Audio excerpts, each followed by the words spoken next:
My latest book in the Jacques McKeown saga, Will Destroy the Galaxy for Cash, is available now from audible.com as an audiobook, obviously. That's kind of their whole thing.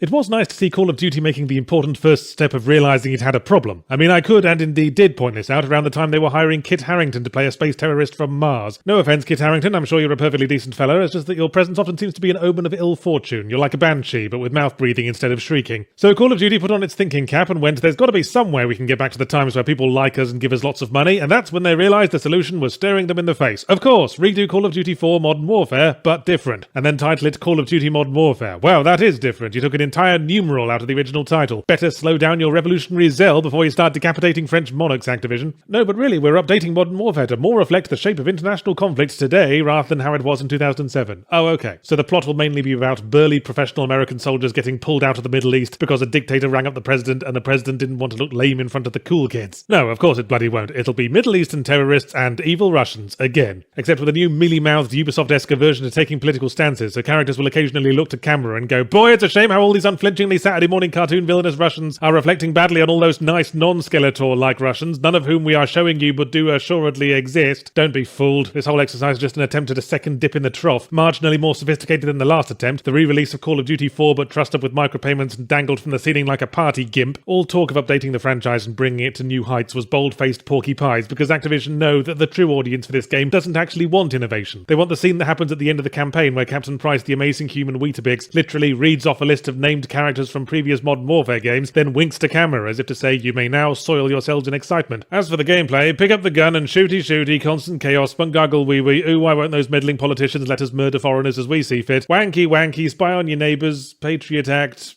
racism. Have they gone yet?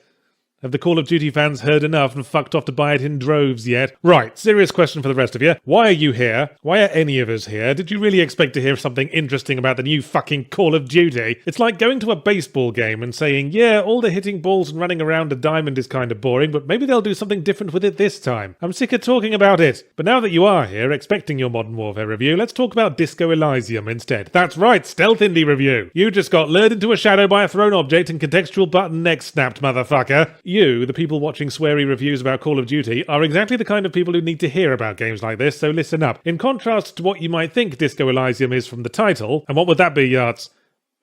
Well anyway, it's an isometric RPG in the Planescape Torment sort of mold about a dishevelled detective in an alternative dystopian world who's been sent to investigate a murder. But the murder investigation isn't the plot so much as the quiet, fastidious housemate of the plot that stays in its room most of the time and sits in the corner reading its phone during parties. Solving the murder is just a thing on your to-do list, given no more emphasis than your intention to find a cigarette or scratch your ass. It's actually a story about a man who burned out, drank himself into oblivion, and must now rebuild his entire identity from scratch. You don't even know about the investigation at first, you don't find out your fucking name for the first couple of days.